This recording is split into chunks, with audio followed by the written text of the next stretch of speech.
नमस्कार मित्रांनो, लग्नानंतर होईलच प्रेम या मालिकेच्या येणाऱ्या पुढील भागात आपल्याला खूप मोठा ट्विस्ट पाहायला मिळतो. मित्रांनो, जीवा जो आहे तो नंदिनीसाठी एक डिश रेडी करतो आणि म्हणतो की तुमच्यासाठी स्पेशल मी डिश बनवली. तर नंदिनी म्हणते, हो का, पण मला नाही, तुम्हाला माहित नाही का मी नॉनव्हेज खात नाही आज. तर आता जीवा म्हणतो, बरं तुम्ही मग सांगा तुम्हाला काय आवडतं, मी ते बनवतो. तर नंदिनी बोलते की तुम्ही बनवलेलं सोडून मला सगळं आवडतं.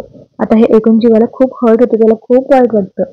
ते इकडे काव्य जे आहे ते पार्थ आता आवरायला गेलेलं असतं, त्यामुळे काव्य जे आहे तिने सगळं काही बेडवर ठेवलेलं असतं. म्हणजे पार्थच्या सगळ्या गोष्टी, त्याचा शर्ट, त्याची पॅन्ट, त्याचे वॉच, सगळं काही.